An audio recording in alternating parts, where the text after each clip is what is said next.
എന്തായാലും തിടുക്കപ്പെട്ട് ഇന്ന് രാത്രിയോടുകൂടി മജിസ്ട്രേറ്റിന് മുന്നിൽ ഹാജരാക്കുന്നില്ല എന്നൊരു വിവരവും കൂടി വരുന്നുണ്ട്. നിലവിലെ സാഹചര്യത്തിൽ പ്രതിയെ പുറത്തിറക്കാൻ പോലും സാധിക്കില്ല എന്നതാണ് വസ്തുത. കാരണം നമ്മൾ പറഞ്ഞു കഴിഞ്ഞു, അതായത് ഈ നെന്മാറ പോലീസ് സ്റ്റേഷന്റെ ഗേറ്റ് തന്നെ ഭാഗികമായി തകർന്ന പശ്ചാത്തലമുണ്ട്. ഈ ഗേറ്റിന് പുറത്തേക്ക് നിലവിൽ സുരക്ഷാ സംവിധാനങ്ങൾ ഒരുക്കി പ്രതിയെ കൊണ്ടുപോവുക എന്നത് ഇപ്പോൾ പ്രായോഗികമല്ല. ഒരു പക്ഷേ ഈ ആൾക്കൂട്ടം പിരിഞ്ഞു പോയതിനു ശേഷം വേണമെങ്കിൽ വൈദ്യപരിശോധനയ്ക്ക് കൊണ്ടുപോകാവുന്നതാണ്. എന്തായാലും ഒരു കാര്യം നമുക്ക് ഉറപ്പിച്ചു പറയാം, ഈ മണിക്കൂറുകളിൽ പോലീസ് ഒരു കാരണവശാലും മാധ്യമപ്രവർത്തകരോടോ മറ്റുള്ളവരോടോ കൃത്യമായ ഇൻപുട്ടുകൾ പങ്കുവെക്കുകയില്ല.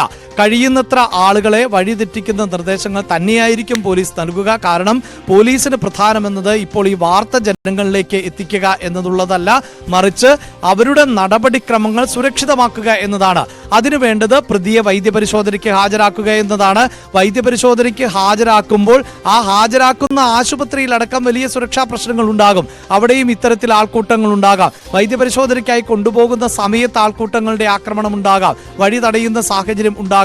അങ്ങനെ പലതരത്തിൽ നമ്മൾ നേരത്തെ കണ്ടതാണ്. ബോബി ചെമ്മണ്ണൂരിനെ പോലെയുള്ള ഒരാളെ പോലും പിടികൂടി ആശുപത്രിയിലേക്ക് എത്തിക്കുമ്പോൾ വാഹനത്തിന് മുന്നിലേക്ക് എടുത്തു ചാടുന്ന ആളുകളെ നമ്മൾ കണ്ടതാണ്. അപ്പോൾ അതുപോലെയുള്ള സാഹചര്യങ്ങളൊക്കെ ഇനിയും ഉണ്ടാകാം. അതുകൊണ്ട് തന്നെ കഴിയുന്നത്ര ഇന്ന് പ്രതിയെ ലോക്കപ്പിന് പുറത്തേക്ക് എത്തിക്കില്ല എന്ന് പറയുമ്പോൾ പോലും അർദ്ധരാത്രിയിലോ പുലർച്ചെയോ ഒക്കെ പോലീസിന് അവർക്ക് സൗകര്യപ്രദം, അവർക്ക് സുരക്ഷിതം എന്ന് തോന്നുന്ന ഏതൊരു സമയത്തും ഇത്തരം നടപടികളുമായി മുന്നോട്ട് പോകാം. മജിസ്ട്രേറ്റിന് മുന്നിൽ ഹാജരാക്കണമെങ്കിൽ മജിസ്ട്രേറ്റിനെ നേരത്തെ ഫോണിലൂടെ അറിയിക്കാം, അവർ ഇത്ര സമയത്ത് ഇന്ന സ്ഥലത്ത് എത്തും എന്നുള്ളത്. അങ്ങനെ മജിസ്ട്രേറ്റിന്റെ വീട്ടിലടക്കം ഹാജരാക്കാം. പക്ഷേ ഇപ്പോൾ ഈ പറയുന്ന വിവരങ്ങൾ എല്ലാം പ്രാഥമികമായ വിവരങ്ങളും സ്ഥിരീകരിക്കാൻ പറ്റാത്ത വിവരങ്ങളുമാണ്. പോലീസിനെ സംബന്ധിച്ചിടത്തോളം കൃത്യമായ ഇൻപുട്ടുകൾ മാധ്യമങ്ങളുമായി പങ്കുവെക്കുക എന്നതല്ല ഈ ഘട്ടത്തിൽ പ്രധാനം, മറിച്ച് പ്രതിയുടെ സുരക്ഷിതത്വം ഉറപ്പാക്കുക എന്നുള്ളതാണ്. പ്രതിയെ ലോക്കപ്പിൽ തന്നെ, അതായത് എടുത്തു പറയേണ്ടത്, ഈ സൈക്കോ സ്വഭാവമുള്ള ഒരു പ്രതിയായതുകൊണ്ട് പ്രതിയുടെ ഭാഗത്ത് നിന്ന് ഇത്തരം പെരുമാറ്റങ്ങൾ ഉണ്ടാകും എന്ന് പോലും അറിയാൻ സാധിക്കില്ല. അദ്ദേഹം ഏത് ഘട്ടത്തിൽ വേണമെങ്കിലും വയലന്റ് ആകുന്ന സാഹചര്യം ഉണ്ടാകാം, ഏതെങ്കിലും തരത്തിൽ ആത്മഹത്യക്ക് ശ്രമിക്കുന്ന സാഹചര്യം ഉണ്ടാകാം. അതുകൊണ്ട് തന്നെ അത്രമേൽ കരുതലോടുകൂടി മാത്രമേ പോലീസിന് പ്രതിയെ ഈ മണിക്കൂറുകളിൽ മുന്നോട്ട് കൊണ്ടുപോകാൻ സാധിക്കുകയുള്ളൂ. അത്രമേൽ കൃത്യമായ വിവരങ്ങൾ ശേഖരിച്ചുകൊണ്ട് മുന്നോട്ട് പോകേണ്ടതുണ്ട്. ഇപ്പോൾ എന്തായാലും ലോക്കപ്പിൽ ഉള്ള പ്രതിയിൽ നിന്ന് പ്രാഥമികമായ മൊഴികൾ രേഖപ്പെടുത്തുന്നു, പ്രാഥമികമായ മൊഴിയെടുപ്പ് നടക്കുന്നു എന്ന് തന്നെയാണ് നമുക്ക് മനസ്സിലാക്കാൻ സാധിക്കുന്നത്. ആ പ്രാഥമികമായ മൊഴിയിൽ നിന്നാണ് പ്രതിക്ക് ഏതെങ്കിലും തരത്തിലുള്ള ഒരു മാനസാന്തരമൊന്നും ഉള്ളതായി നമുക്ക് മനസ്സിലാക്കേണ്ടതില്ല. എന്തിനാണ് ഈ കൃത്യം നിർവഹിച്ചത് എന്നതൊക്കെ വ്യക്തമായി പോലീസിനോട് പങ്കുവെക്കുന്നു എന്നുള്ളതാണ് നമുക്ക് ശരീരഭാഷയിൽ നിന്ന് മനസ്സിലാക്കുന്നത്.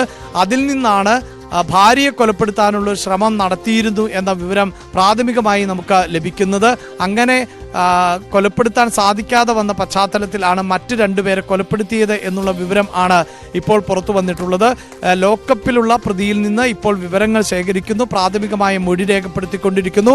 അതേസമയം തന്നെയാണ് ലോക്കപ്പിന് പുറത്ത് അല്ലെങ്കിൽ പോലീസ് സ്റ്റേഷന് പുറത്ത് വലിയ തോതിലുള്ള ആൾക്കൂട്ടം ഇപ്പോഴും പ്രാഥമികമായി മൊഴി രേഖപ്പെടുത്തിക്കൊണ്ടിരിക്കുകയാണ് അന്വേഷണ ഉദ്യോഗസ്ഥർ. പക്ഷേ കുറ്റബോധത്തിന്റെ ഒരു ലക്ഷണം പോലും ആ ശരീരഭാഷയിൽ നിന്നും, ചെന്താമരയുടെ ശരീരഭാഷയിൽ നിന്നും ഇല്ല എന്നുള്ളതാണ്. കുറ്റബോധമില്ലാതെ തന്നെയാണ് ചെന്താമര പോലീസിന് മുന്നിൽ മൊഴി കൊടുത്തുകൊണ്ടിരിക്കുന്നത്. പ്രാഥമികമായ വിവരശേഖരണം പോലീസ് നടത്തുകയാണ്. ലോക്കപ്പിനുള്ളിലാണ് ചെന്താമര.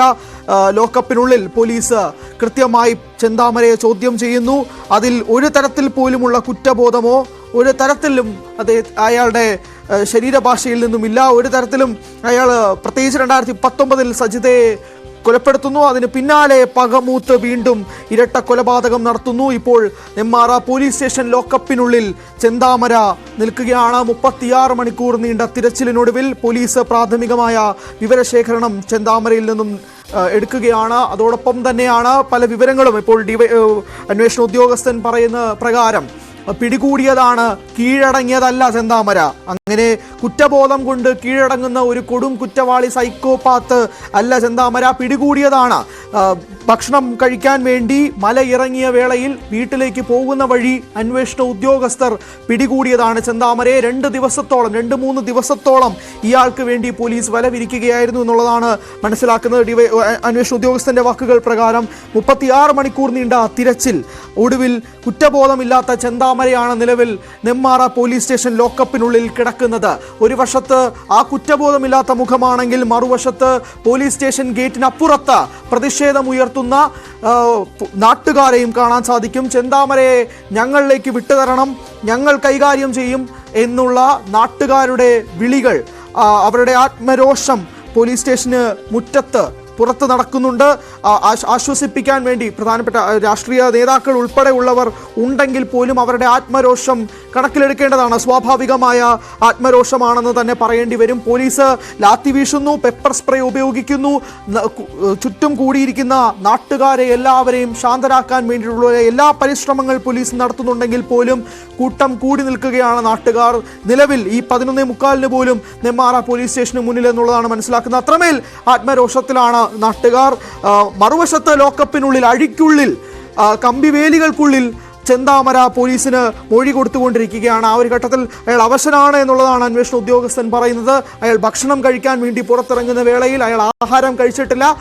അത്രയും അവശനായി നേരെ നിൽക്കാൻ പോലും വയ്യാത്ത ഘട്ടത്തിലാണെന്ന് പറഞ്ഞാൽ പോലും അയാളുടെ മുഖത്ത് കുറ്റബോധത്തിൻ്റെ ഒരു തരി പോലും ഇല്ല എന്നുള്ളതാണ് നമുക്ക് കിട്ടുന്ന ഏറ്റവും പ്രധാനപ്പെട്ട റിപ്പോർട്ടുകൾ.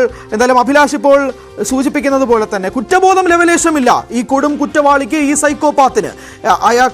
അയാൾ ഇനിയും കൊലപാതകം നടത്തുമെന്ന് വെല്ലുവിളിക്കുന്നു. അയാൾ 2019 ആവർത്തിച്ച ആ പക അയാൾ വീണ്ടും 6 വർഷങ്ങൾക്ക് ശേഷം ആ കൊല നടത്തുന്നു. അതിനുശേഷം വീണ്ടും ഒളിവിൽ കഴിയുന്നു. പിന്നീട് ഈ നാടകീയമായ രംഗങ്ങൾ നടക്കുമ്പോൾ പോലും ഒരു തരി കുറ്റബോധം ചെന്താമരയ്ക്കില്ല.